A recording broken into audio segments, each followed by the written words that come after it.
Hoje nós vamos ler aqui uma cena de terror. Vocês me pediram e eu trouxe aqui uma cena de terror, que é um roteiro que eu já quero ler, há muito tempo aqui no canal. Oi, eu sou Carol Santoyan e hoje nós vamos ler juntos, não é uma cena, na verdade é uma sequência do filme Corra.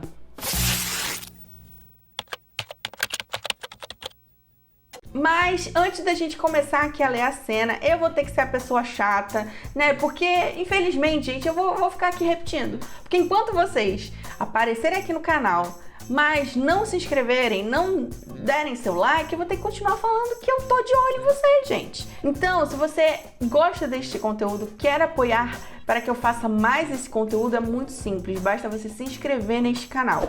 Se você já é inscrito, não tem problema, você pode contribuir também dando seu like, comentando e ativando o sininho para saber sempre quando eu posto vídeo novo aqui e enviar para o seu amigo. Olha, coisa simples, muitas coisas. Então é isso, gente, vamos pro vídeo. Então, gente, nós já lemos aqui muito Tarantino, muita cena de ação. Eu sempre tento trazer cenas diferentes. Aqui a gente já falou de suspense, né, com psicose. Já falamos sobre diálogo também. E recentemente um de vocês me pediu nos comentários para eu trazer coisas de terror, né, ler roteiros de terror. E eu acho que um dos roteiros de terror mais interessantes que a gente tem, assim, recentemente, é o roteiro de Corra, né? Eu não vou aqui, de fato, me aprofundar no roteiro, analisar o roteiro, mas eu vou ler aqui com vocês a sequência ali, que a gente tem o protagonista, o Chris, saindo para fumar de noite e percebendo uma movimentação estranha ali na casa. Eu vou pedir para o Diogo, nosso editor querido, botar aqui um trecho que o YouTube possa, enfim, deixar passar, para vocês entenderem de qual sequência eu tô falando.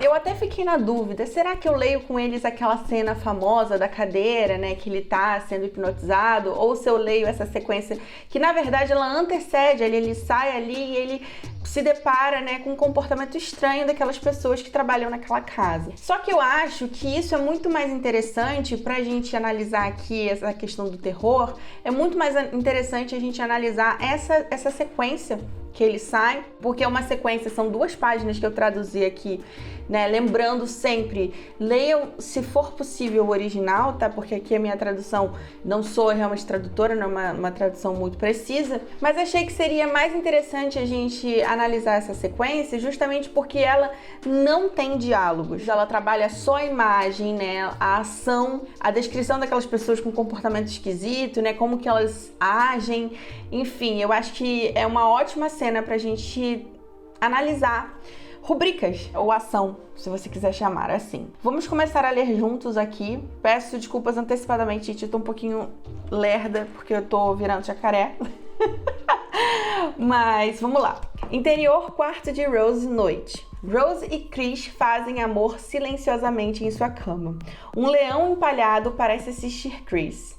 Ele se afasta. Logo no começo a gente já tem uma coisa interessante, que é um leão empalhado parece assistir Chris. Como assim, gente? Como é que a gente traduz isso em imagem? Mas isso é imagem, a gente consegue entender que tem algo de estranho, ameaçador naquele lugar, né? Muito interessante pra gente já dar o tom. Segue interior, quarto de Rose, depois. E aí a gente já tem aqui esse depois, né? Esse depois é porque nós estamos na mesma locação, tá vendo? Ó, interior, quarto de Rose, mas depois porque passou um tempo, a gente tá um pouquinho depois, teve uma passagem de tempo. Rose dorme, mas Chris está bem acordado. Há um zumbido em seu ouvido. É ouvido aqui, é ouvido. Ele bate na própria cabeça e se senta. Um suave uivo de vento corre pela sala. A porta do armário abre. Aqui a gente já sabe que a gente tá em um filme de terror quando a gente lê isso, né? Ou pelo menos com elementos de terror. Porque uma coisa interessante da gente perceber nesse tipo de cena é que geralmente uma escrita que trabalha bem o som, trabalha bem as sensações, né, também, trabalha bem os sentidos. Então, aqui a gente tem um suave uivo de vento corre pela sala, né? Então aqui a gente tá em caixa alta porque a gente tá ouvindo isso. E aí, logo depois, a gente tem a porta do armário abrindo. E aqui a gente tem a caixa alta porque está indicando som, a porta do armário abre. Os olhos de Chris voltam para o maço de cigarros saindo da bolsa na câmera que está pendurada na cadeira da escrivaninha. E aí, o que ele vai fazer? Interior, corredor, noite. Chris sai do quarto de Rose e caminha pelo corredor escuro. Uma tábua do assoalho range sob seus pés. Ele desce as escadas. Novamente, nós temos essa coisa do som, né? Do lugar que quase que parece vivo, assim, né? Que quase que tá tentando se comunicar. É um lugar realmente ameaçador, aterrorizante. E isso tá plantado no começo, quando a gente tem o leão empalhado assistindo eles, parece que tem algo ali de ameaçador naquela casa, né? Então, a gente já sente isso logo desde o começo dessa leitura. Interior, corredor, escada contínuos. É interessante, gente, eu queria falar disso também, porque esse contínuos aqui, quando usar? É o contrário do depois, na real. Enquanto depois a gente entende que passou um tempo, o contínuos a gente entende que aquela cena, ela vem na onda, que ela vem na sequência da cena anterior. Então, por exemplo, se eu tô aqui na cozinha, se eu tô aqui no escritório e eu vou pra sala, né, eu posso colocar um contínuos, porque é uma continuidade. Eu tô indo do meu quarto para a sala. Então não tem ali essa passagem de tempo, não tem essa quebra, eu tô indo direto. Então é continuado mesmo. Chris chega ao fim da escada. Ele ouve a tábua do assoalho ranger lá em cima. Aí novamente o som. Ele para e se vira, esperando que alguém o esteja seguindo. Nada.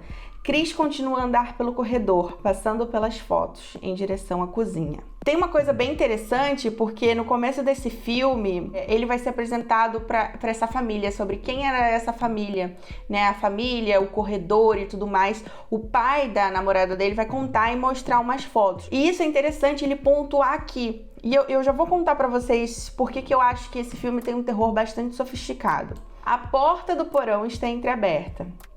Curioso, sempre tem uma pessoa curiosa, né? Em filme de terror, eu acho isso impressionante. Curioso, Chris olha para dentro. Uma escada leva para a escuridão total. Chris fecha a porta. Uma figura está parada no final do corredor, atrás dele. Ele não percebe. Ele continua indo para cozinha. Aí, continuamente, porque ele está seguindo, ele está andando pela casa. Chris caminha pela cozinha. Ele esbarra em uma cadeira de bar, movendo-a ligeiramente. Ele continua caminhando. Ele segue para a porta dos fundos da casa. E aí, contínuos novamente, tá vendo? É tudo uma sequência. Chris sai pela porta dos fundos e pega um cigarro, né? Então ele saiu para fumar. Chris olha para a vasta noite ao seu redor. Os grilos são ensurdecedores. É bem aquele som, né, de grilinho assim de noite, como se ele estivesse sozinho. Então tudo é potencializado, né, nessa casa. Então a gente percebeu aqui que ele anda pela casa e ele tem vários encontros assim com aquele ambiente, tipo, ele esbarra na cadeira, ele escuta o ranger das coisas, então tudo é potencializado, né? O som é potencializado, esse ambiente é potencializado, isso são coisas muito valorizadas em cenas de terror. Perceba que geralmente isso demora, isso é construído, né? Isso não é gratuito, né? Essa atmosfera, ela é construída. Chris sai pela porta dos fundos e pega um cigarro. Chris olha para a vasta noite ao seu redor. Agiliza. De repente, algo dispara rapidamente pelo quintal. Chris espia na escuridão. A coisa corre através do gramado novamente. Um momento de terror se apodera de Chris. Ele analisa sua forma. Agora está correndo em direção a ele. O que eu acho interessante, né? A gente construiu essa atmosfera... A gente não, Jordan Peele. Construiu essa atmosfera toda dos sons da casa, desse lugar ameaçador, né?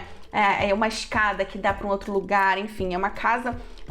assustadora na visão desse protagonista, obviamente. E é mesmo... E, de repente, a gente tem uma cena que poderia ser completamente banal, que é ele tá lá e a gente tomar um susto, né? Desse homem que entra na frente dele disparando e correndo. Mas por que eu acho que aqui a coisa é muito mais sofisticada? Um elemento, um artifício que eu acho que ele funciona, né? A gente tem até aquele filme Lights Out, que trabalha bem isso. Tipos de filme trabalham isso muito bem, e tudo bem, não é menor usar o jump scare, mas o jump scare, muitas vezes, ele é só um elemento ali ali pra causar esse efeito do susto, né? Você tá ali, se assusta. E tem um baita efeito, porque às vezes eu fico toda cagada de medo. Mas aqui ele é mais sofisticado, porque a gente teria uma cena que em outro filme poderia só um jump scare, uma coisa ali pra assustar. E aqui, na verdade, ele já está nos dando, plantando o que ele vai colher no final. Que essa família, ela possui, ela pega o corpo das pessoas negras e coloca eles lá dentro, né? Então, essa pessoa que tá correndo, ele é da família dele, porque era o cara lá que era o corredor das fotos que a gente tava vendo. Não é só um jump scare pelo jump scare, sabe? É uma coisa ali que nos dá susto e está completamente coerente com o plot. Chris se move para trás com medo, assim que a figura emerge das sombras ao luar. É Walter, o zelador do terreno. Mal sabia ele, né, que Walter não é Walter. Ele passa Chris sem perceber. Chris recupera o fôlego, igual a mim. A luz da cozinha se acende e inunda o quintal. Chris larga o cigarro e pisa nele. Ele se volta para casa. E aí, beleza, já tem uma coisa interessante, né? Ele vai, olha para o Walter. A gente percebe, não, calma, tá segura. É o Walter, o corredor. É o zelador aqui do terreno. Mas e aí, quando ele apaga o cigarro, relaxa, a gente tem uma outra, que a gente dá de cara com a Georgina, que encara a Chris pela janela. Ele foi pego. E ele falou, putz, pronto, ela já me viu aqui, já parei de fumar, já me viu fumando, me viu aqui fora, ferrou. Só que aí a gente acha que Georgina vai ter alguma reação, só que ela não reage. E aí a gente começa a notar que, beleza, tem esse cara ali correndo do nada, de madrugada, e a gente também tem a Georgina muito estranha, né? Então não é só uma coisa específica do Walter, são as pessoas que trabalham ali, que tem alguma coisa estranha acontecendo por dentro, literalmente, né? Então isso que eu acho interessante, que são esses momentos de susto, eles não são só efeitos, né? E que poderiam ser, que existe muito em filmes de terror, mas eles estão além disso, eles estão tentando ali pontuar e estão avançando o plot. Georgina faz um barulho com a boca, em reprovação. Ela, na verdade, não vê Chris. Ela está olhando seus dentes no reflexo da janela que, iluminada, reflete ela e a sala ao seu redor. Vê que louco? E a imagem da Georgina, vou pedir pra colocar aqui na tela, nossa, é muito assustadora mesmo, assim. Ela não tá olhando pra ele, ela tá quase que em transe mesmo, né? E aí temos exterior, quintal, noite. Chris percebe que não foi pego, escapou por pouco. Lá dentro, Georgina percebe que a cadeira foi movida.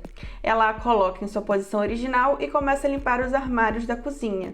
Tá vendo? Eles são quase que, eles agem, a gente percebe que eles estão agindo uma coisa meio robótica, né? Que falta ali um elemento humano, que falta alguma coisa, que os movimentos são estranhos. Então, isso que me fascina, assim, nesse filme, né? Como ele constrói isso. Então, a gente tem ali um momento que faz muito sentido, porque tem toda essa questão, né, pontuada desde o começo, que o Chris quer parar de fumar, e é bem nesse momento que ele dá a escapadinha dele que ele começa a notar que as coisas estão estranhas, e a gente vai ter a movimentação dessas pessoas já indicando que elas não estão em si mesmas, né? Que falta alguma coisa, que elas estão meio robóticas, tem algo de errado ali, né? Então isso eu acho muito interessante, acho essa sequência interessantíssima. Chris percebe que não foi pego, escapou por pouco. Lá dentro, Georgina percebe que a cadeira foi movida, então ela faz isso, né? Ela começa a agir novamente, meio que desconcentra e age novamente, limpando as coisas,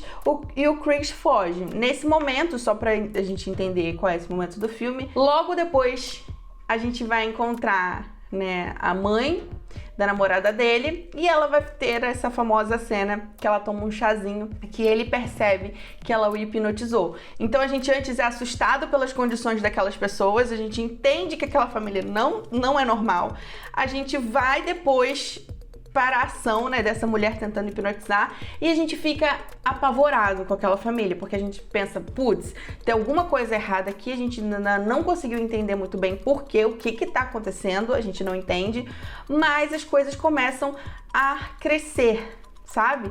E é realmente quando ele senta ali e fica cara a cara com aquela mulher, a gente preparou o terreno para que ele sentisse aquele medo, aquele pavor de estar ali diante dela. Senão, talvez aquelas batidinhas na xícara não tivessem um efeito sem essa preparação. Então eu acredito muito que o terror, ele precise dessa preparação atmosférica, né? Pra gente realmente sentir o medo das coisas.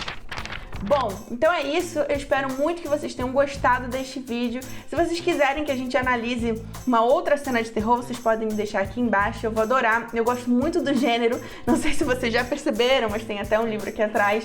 Enfim, é um gênero que eu tenho muita paixão e muita vontade de entender e trazer cada vez mais aqui pro canal, inclusive. E se vocês gostarem disso, me deixem aqui embaixo, me deixem o que vocês gostariam de ver de terror por aqui. E eu vejo vocês em um próximo vídeo. Muito obrigada por estarem até aqui comigo. Um beijo. Tchau!